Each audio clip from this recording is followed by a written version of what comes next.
Hello, welcome back to my channel guys. This is Neha Sharma and you are watching the scholar babe. हमेशा की तरह background and editing skills को please ignore करिएगा and focus on what I am saying, है ना। तो अब date sheet आ चुकी है आप लोगों की एंड 26 को आप लोगों का एग्ज़ाम है ऑफ कोर्स। एंड एक आप सबके सामने गोल सेट है नाउ कि 26 को एग्ज़ाम है, आपने वो देना है और उसके हिसाब से आप लोगों ने जो अपनी पढ़ाई कंटिन्यू करनी है, ठीक है। तो based on my experiences I have certain advices for you people जो कि बहुत ज़्यादा गलतियों और फेलियर्स के बाद मैंने खुद सीखी थी। तो ये this is the high time जब मैं वो एडवाइजेस आप सबको कन्वे करूँ, ठीक है, for your paper 1 also and for your paper 2 political science also. सबसे पहले for paper 1 go for the marathons but not PYQ based, ठीक है। मुझे बहुत सारे बच्चों ने टेक्स्ट करा कि आपने हमें मैराथन सजेस्ट करे थे बट वो PYQ बेस्ड मैराथॉन्स है, वो हम लगा रहे हैं, तो वो नहीं लगाने हैं। अगर आप मेरे टेलीग्राम चैनल से जुड़े हुए होंगे तो वहाँ पर मैंने काफ़ी ज़्यादा लिंक शेयर करे थे पेपर 1 के मैराथॉन्स के, रिसर्च के, ICT के, हाई एजुकेशन के। एंड वहाँ पे बहुत सारे बच्चे हैं जो कि आपस में कंटेंट भी शेयर करते रहते हैं, like summary notes and all. So वहाँ पे जाके आप देख सकते हैं, ठीक है। एंड सेकंड कि if your revision is not completed अभी तक, तो शॉर्ट समरी नोट्स ले सकते हैं आप अपने फेलो स्टूडेंट्स से जो कि उस टेलीग्राम चैनल में हैं, जो कि एक दूसरे की हेल्प कर देते हैं। वो अपने हैंड रिटन से लेके like everything they provide you. तो आई फील कि आपको जो है वो भी शॉर्ट नोट्स पढ़ने चाहिए, जितने हो सके उतने समरी नोट्स पे फोकस करिएगा। जिन जिन यूनिट्स के आपने खुद पर्सनली नोट्स नहीं बनाए हैं उनके लिए तो आप समरी नोट्स पे ही जाइए, मेरा तो यही सजेशन रहेगा। और अगर अपने नोट्स जो है वो बहुत ज़्यादा लेंदी हैं, इतने लेंदी कि जिनको आप 20 दिन में कंप्लीट नहीं कर सकते हैं, तो फिर भी आप समरी नोट्स पे जाइए, ठीक है। एक और मैं ये सजेस्ट करूँगी कि जो भी आपके खुद के नोट्स हैं उसके साथ साथ एजुसीकर का रैपिड फायर जो है बोथ पेपर्स का, आप उसको कंटिन्यू रखिए, उसको चलाइए, क्योंकि मुझे पर्सनली अपनी जर्नी में उस पर्टिकुलर चीज़ ने बहुत हेल्प करी थी। तो मैं तो वही सजेस्ट करूँगी आपको, ठीक है। तो आप उसको साथ के साथ चला सकते हैं अपने बाकी के नोट्स के साथ, तो उससे आपको एक थोड़े एज मिल जाएगी, ठीक है। थर्ड चीज़ जो मैंने यहाँ पे लिखी है कि खुद के notes don't ignore them completely, ठीक है। सबसे पहले आप क्या कीजिए, सबसे पहले आप अपने सामने सिलेबस रखिए, ठीक है, जो कि आपका पॉलिटिकल साइंस का है, पेपर 1 का है, और टॉपिक वाइज आगे को स्टार्ट करिए वो टॉपिक्स जो आपको नहीं आते हैं, क्योंकि इतने टाइम अगर आपने पढ़ाई करी तो कुछ तो आपको आता होगा, राइट। तो जो नहीं आते हैं उनको देखिए और उनको जो है वो अच्छे से करने की कोशिश कीजिए फॉर नेक्स्ट 5 डेज़ तक। पेपर 2 का और पेपर 1 का जो है वो सिलेबस आप उन टॉपिक्स को फोकस करिए जो कि आपको नहीं आते हैं, जो आपके वीक एरियाज़ हैं। उसके बाद just go for the revision like crazy, like insanely, for paper 1 also and for paper 2 also. Paper 1 के लिए मैं आपको सिंपल सी स्ट्रैटेजी सजेस्ट कर रही हूँ, ज़्यादा गेम नहीं है। सिर्फ मैराथन्स लगाइए जो कि कॉन्सेप्ट बेस्ड हों एंड PYQs लगाइए, डिटेल्ड एक्सप्लेनेशन पढ़िए, और जो PYQ गलत होता है उसके लिए जाके समरी नोट्स चेक कीजिए या फिर अपने नोट्स चेक कीजिए और उस पर्टिकुलर टॉपिक को अच्छे से कर लीजिए। जैसे कि मानिए स्वयं प्रभा का कोई आपसे टॉपिक गलत हो गया, ठीक है, कोई क्वेश्चन PYQ गलत हो गया, तो आप समरी नोट्स पे जाके देखिए, या फिर अपने जो नोट बनाया आपने स्वयं प्रभा के नोट्स, उस पे जाके स्वयं प्रभा को एक बार पूरी अच्छे तरीके से रिवाइज करिए, ठीक है। This is the strategy. ऐसे आप सिर्फ मैराथन से और PYQ से पेपर 1 कंप्लीट कर सकते हैं इन नेक्स्ट 15 एंड 20 डेज़, ठीक है। और जितना वो करोगे आप, that is more than enough, क्योंकि फिर रिलेट करके हो जाता है। मैक्सिमम टाइम 30 या फिर आई थिंक 20 क्वेश्चन लास्ट में ऐसे आते हैं जो किसी को नहीं आते, तो वहाँ पे रिलेट ही करना होता है, वहाँ पे अपनी डिसीजन मेकिंग स्किल्स ही लगानी होती है, तो वो आप लगा लेंगे, ठीक है। नेक्स्ट क्या है, नेक्स्ट है कि हाँ, if revision is not done PYQ लगाओ detailed as much as possible, and जो गलत हो रहे हैं go back to your notes and read those topics जो कि मैंने अभी बता दिया, ठीक है। And for people who think they don't have time for PYQs now, मुझे बहुत सारा टेक्स्ट है कि मेरा रिवीजन के लिए बहुत बन गया है, इज़ इट ओके कि मैं PYQ स्किप करूं। तो आई विल सजेस्ट यू कि टोटली PYQ स्किप करना is not a good thing, वो भी लास्ट के दिनों में। तो आप नंबर कम कर सकते हैं कि मानिए 150 की जगह आप 100 ही लगा रहे हैं, या फिर उससे भी थोड़ा कम लगा रहे हैं, 70-80, बट डिवीज़न के दोनों पेपर का थोड़ा थोड़ा डिवाइड करके PYQs लगाइए, डिटेल्ड PYQs लगाइए, क्योंकि वो भी आपकी रिवीजन ही हो रही है एक तरीके से। और अपना जो सब्जेक्ट है उस पर भी पूरा प्रॉपर फोकस रखिए, अपने रिवीजन पे, अपने समरी नोट्स पे, ठीक है। नेक्स्ट था कि हाँ, टेक्स्ट बुक के कुछ फ्री टेस्ट अवेलेबल हैं, उनकी साइट पे मैंने खुद चेक करे थे। तो जो फ्री वाले हैं उनको एक बार आप ज़रूर से लगाएं। वो थोड़े इजी हैं, आई नो दैट उनका लेवल थोड़ा सा इजी है, तो वो आप फिर भी लगाएं। वो इसलिए लगाओ आप लोग क्योंकि स्क्रीन के साथ ना एक वो होनी चाहिए, कंफर्टेबल होना चाहिए, आपकी कंपैटिबिलिटी होनी चाहिए। अदरवाइज़ वहाँ पे स्क्रीन के सामने हमारी आंखें इतनी थक जाती हैं कि लास्ट में ना क्या होता है कि आपका फोकस ही नहीं बन पाता। मतलब आपका माइंड इतना थक जाता है स्क्रीन के सामने वहाँ पे एग्ज़ाम हॉल में कि वो चलना बंद हो जाता है। फिर आप इतनी बेसिक सी चीज़ें आपको याद नहीं आती हैं। मेरे तो इतने बुरे हाल हो गए थे कि मुझे लिबरलिज़म का एक क्वेश्चन था जिसको मैच ऑफ द फॉलोइंग में लगाना था कि लिबरलिज़म इसमें कौन सा है, और मैंने जिसने I think crore bar liberalism पढ़ा था उसको लिबरलिज़म ही का क्वेश्चन याद नहीं आ रहा है। मुझे यही याद नहीं आता कि लिबरलिज़म है क्या। जस्ट इमेजिन, मतलब आई डोंट नो। तो मुझे लगता है कि वो जो स्क्रीन के साथ एक फेमिलियर होना आपका जो है वो बहुत ज़रूरी है, एक कंपैटिबिलिटी होना बहुत ज़रूरी है। वो तब होती है जब आप ऐसी कुछ प्रैक्टिस करते हो, अपने माइंड को वैसी कुछ ट्रेनिंग देते हो। तो अभी this is the high time जब आप कंप्यूटर के सामने बैठ के, लैपटॉप के सामने बैठ के टेक्स्ट बुक लगा के, फ़ोन से ही लगा लीजिए अगर आपके पास लैपटॉप नहीं है तो, बट उसको लगाना बहुत ज़रूरी है। एक बार स्क्रीन के सामने फेमिलियर होना बेहद ज़रूरी है आप लोगों के लिए, ठीक है। देन हाँ, ये सबसे इम्पॉर्टेंट कि कंप्लीट योर पेपर 1 21 जून तक at any cost. Revision, marathon, PYQ जो भी आपने पेपर 1 के लगानी है, 21 से पहले आपका पेपर 1 का सिलेबस मुझे ख़त्म चाहिए अगर आप मेरे अकॉर्डिंग पढ़ना चाहते हैं तो। वो क्यों? क्योंकि 21 से जो है वो आई थिंक जितना मेरा आइडिया है बाकियों के एग्ज़ाम स्टार्ट है। अब मैंने पूरी डेट शीट नहीं देखी, मैंने सिर्फ और सिर्फ अपने पॉलिटिकल साइंस वालों का डेट शीट जो है वो देखी है कि कौन सी डेट को एग्ज़ाम है, ठीक है। तो जब से भी आपके एग्ज़ाम स्टार्ट है, मुझे तो लगता है 21 से ही स्टार्ट है, जैसा कि 21 जून से। तो उससे पहले ना आपने पेपर 1 का सारा सिलेबस ख़त्म करना है। और उस दिन जिन सब्जेक्ट्स के एग्ज़ाम हैं, चाहे जिस मर्जी के भी एग्ज़ाम हैं, आपने ना उनके पेपर 1 को जो है वो मतलब वहाँ पे उसको अटेम्प्ट करना है। यूट्यूब पे आई थिंक बायजूस हो गया, फिर PW हो गया, 1-2 चैनल्स और है जो जिस दिन जिस सब्जेक्ट का एग्ज़ाम होता है ना लास्ट में, जैसे 21 को मानिए उनका होगा, तो वो उनके स्टूडेंट्स से कंफर्म करते हैं कि आपके पेपर 1 में आपको क्या क्या याद था। तो मेमोरी बेस्ड पे वो बच्चे, जैसे 50 बच्चों ने एक भी क्वेश्चन याद रखा हो तो वो उस हिसाब से बता देते हैं कि ये क्वेश्चन पेपर में आए थे। तो वो टॉपिक्स जो है वो रिवाइज़ करवाते हैं आपको।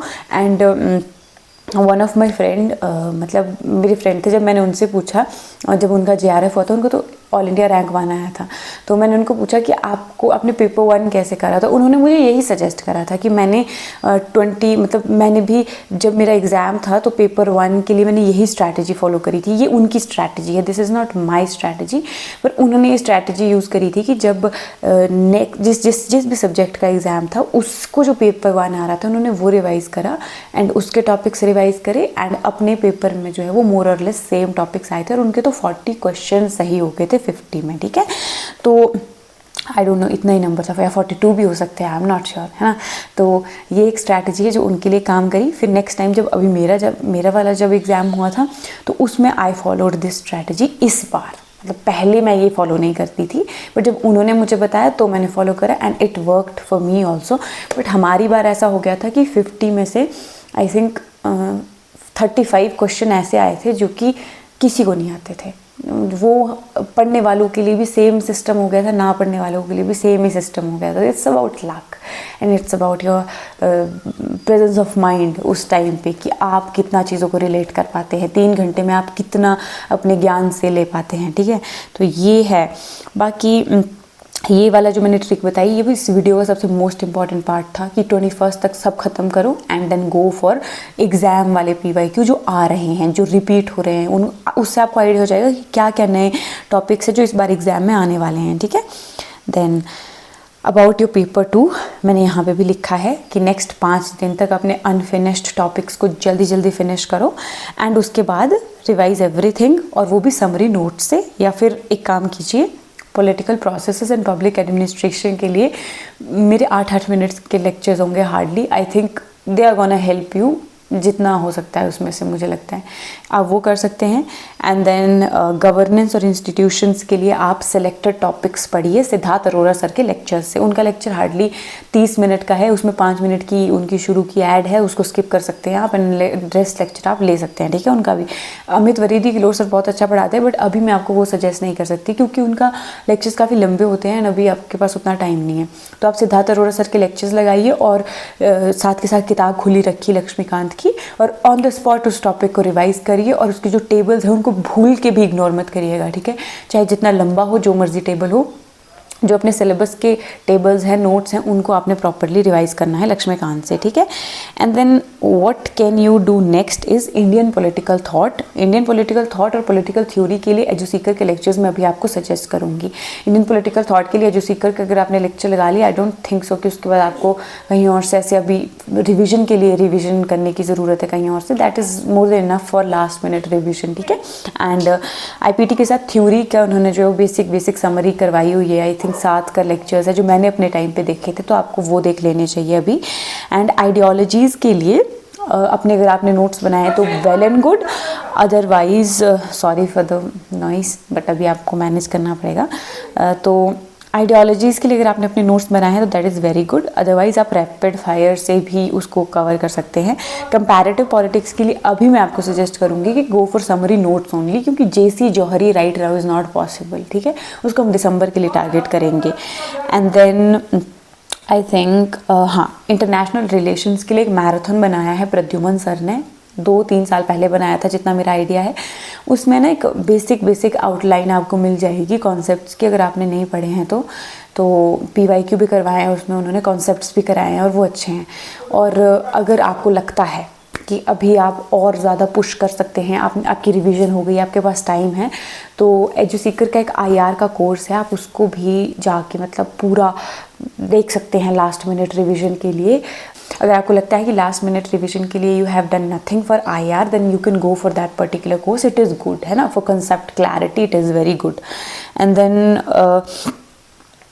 20 दिन का टाइम है, अगर आपको लगता है कि आप 20 दिन में ख़त्म कर पाएंगे ओनली देन, अदरवाइज मेरे कहने से आप कुछ मत करिए। You have your own mind, your reason, your sound, so अपनी पर्सनल इंस्टिंक्ट्स पे बिलीव करना सीखिए, ठीक है।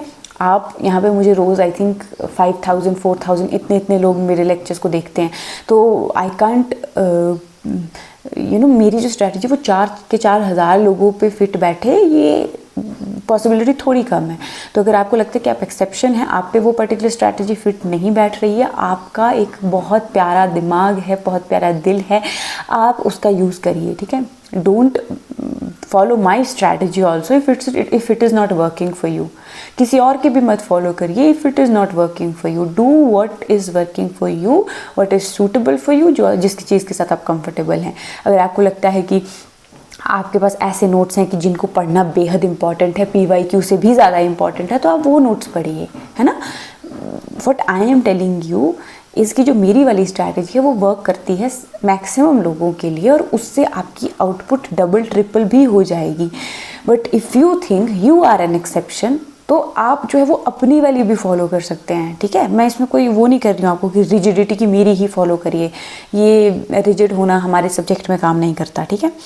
नेक्स्ट है हाँ, वेस्टर्न पॉलिटिकल थॉट के लिए आप स्लीपी क्लासेस के लेक्चर्स ले सकते हैं, लेकिन वो भी आई थिंक थोड़े लेंदी हैं, 1-1 घंटे के हैं। अगर आपको लगता है कि आप वो नहीं लगा पाएंगे या आपके पास इतना टाइम नहीं है, तो मैं आपको सजेस्ट करूँगी कि अब क्या करिए, आप थिंक कर लीजिए, उनके मेजर जो आइडियाज़ है उनका एक बेसिक नॉलेज रखिए, जैसे कि एलिगरी ऑफ द केव क्या है प्लेटो की, तो आपको ये बेसिक सा नॉलेज होना चाहिए कि इग्नोरेंट लोग हैं, वो समझते हैं कि ये हमें सब नॉलेज पता है, लेकिन उन चेन से फ्री होकर जब एक इंसान परे जाता है, उसको लगता है कि नहीं कुछ और रियलिटी है, वो जब आके बताता है तो लोग उसकी बातों पर भरोसा नहीं करते और उसे मार देते हैं। लाइक सोक्रेट्स के साथ जो हुआ था वो टोटली वैसा वाला सीन।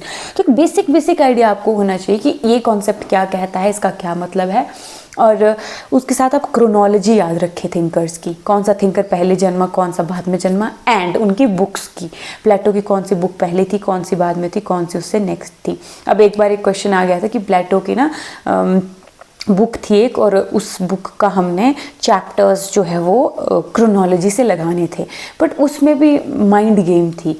अगर आप बेसिक थोड़ी सी भी कॉमन सेंस लगाते कि इस चीज़ के बाद ये आना चाहिए या इस चीज़ के बाद ये पहले आना चाहिए, तो ऐसे वो क्वेश्चन सॉल्व हो जा रहा था।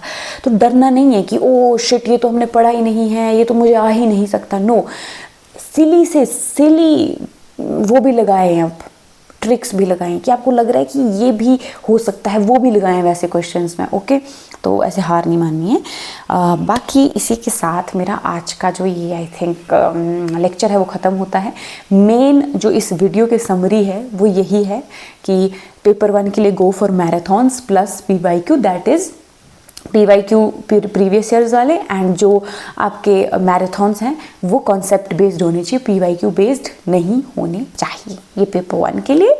For paper 2 go for your notes and summary notes and syllabus अपना सामने रखिए, जो जो चीज़ें नहीं कंप्लीटेड है नेक्स्ट 5 डेज में कंप्लीट कीजिए, एंड उसके बाद just revise like crazy, like you have nothing else to do. Okay, and this is for paper 2। And third, paper 1 का सिलेबस 21 से पहले ख़त्म करना है किसी भी कीमत पे, एंड उसके बाद जो पेपर 1 के क्वेश्चंस आ रहे हैं करंट एग्जाम्स में, उन टॉपिक्स को पानी की तरह ख़त्म करिए, लाइक पानी की तरह क्लियर होने चाहिए आपके वो। अब आप ये मत बोलिएगा कि पोल्यूटेड है आजकल पानी, तो कैसे, नो नो, एकदम मेरे पहाड़ों वाले ट्रांसपेरेंट पानी की तरह क्लियर होने चाहिए वो टॉपिक्स आपके, ठीक है। I don't want any excuses. If you are my student you can't give up, you don't have that option right now, ठीक है। 27th को आप गिव अप कर सकते हैं मेरी तरफ से, उसके बाद I will give you some hope तो वो हम बात देख लेंगे, ठीक है। 26 तक give up tension, stress, anxiety. This should not be in your mind and in your options at all. Okay, तब तक focus on just trust yourself, just अहम ब्रह्मास्मि के कॉन्सेप्ट में बिलीव कीजिए, एंड बाकी देखिए थोड़ी सी फेमिनिज्म भी ले आइए। मैक्सिमम मुझे जो व्यू करती हैं वो फीमेल्स भी हैं, तो I am a women, I am sexy, I am divine, वो वाला कॉन्सेप्ट रखें, and I can do anything, है ना, and I am fine, you are fine, you are gonna do well, trust yourself, trust your instincts, you are gonna rule and you are gonna finish everything, okay, and I am there for you. @Sabrina Spellman 890 is my Telegram ID. If you wanna text me, if you want to ask any doubt, text me, है ना। If you want कि आप next video stress कम करना है, anxiety कैसे कम करना है, उसको डील कैसे करना है, उस पर बनाऊँ, मैं बना दूँगी, है ना। फेलियर्स आप लोग ही नहीं देखते हैं, मैं भी देखती हूँ, आए दिन देख रही हूँ, तो I am dealing with it, so I can tell you how can you deal with it. We both are gonna help each other to grow, to rise, and this is how it works, okay. So this was all for today's video, and next video किस पे बनाऊँ वो आप suggest कर सकते हैं। Till then bye bye, do well, and I am there for you always.